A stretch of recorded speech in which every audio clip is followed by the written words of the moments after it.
ঢাকায় প্রায় সব আসনে জোর কদমে চলছে নির্বাচনী প্রচার। বিকেল থেকে রাত পর্যন্ত নির্বাচনী প্রচারে ভোটারদের সাথে কুশল বিনিময় এবং তাদের ভোগান্তি ও আশা প্রত্যাশার কথা শুনেছেন প্রার্থীরা।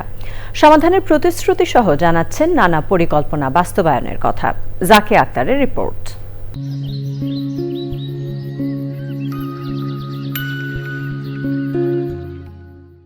নির্বাচনের দিন যতই কাছে আসছে, রাজধানী ঢাকার অলিগলি চষে বেড়াচ্ছেন বিভিন্ন দলের প্রার্থীরা।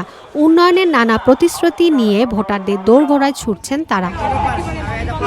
ঢাকা ৭ আসনের বিএনপি প্রার্থী হামিদুর রহমান খান সন্ধ্যায় নির্বাচনী প্রচার চালিয়েছে নিমতলী, চারঘারপুর সহ বিভিন্ন এলাকায়। নবাব কাটারা সমাজ কল্যাণ সংগঠন ও পঞ্চায়েত কমিটির আয়োজনে পুরান ঢাকার নানা সমস্যা সমাধানের আশ্বাস দেন তিনি। ফুর্তি উৎফুল্ল, তারা ভোট দিতে চায়, তাদের ভোটটা ইনশাল্লাহ আমি পাবো, এটাই আমার বিশ্বাস। ধানের শেষে আমি ভোটটা পাবো। ঢাকা ১২ আসনে জাতীয় পার্টির সরকার মোহাম্মদ সালাউদ্দিন শতভাগ জয়ের আশায় নির্বাচনী প্রচার চালাচ্ছেন। মানুষ আমাকে আল্লাহর রহমতে অনেক নির্দ্বিধায় সাপোর্ট করছে।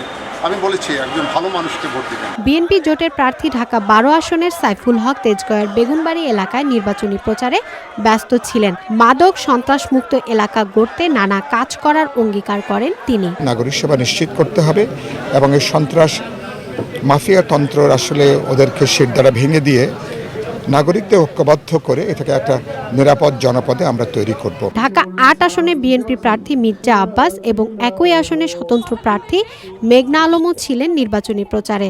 দয়া করে আমি বলবো, মিথ্যাচার বন্ধ করেন। কতগুলো কথা বলেছেন আমার সম্পর্কে, আল্লাহর কাছে জবাব দিতে হবে না আমাদের আপনাদের।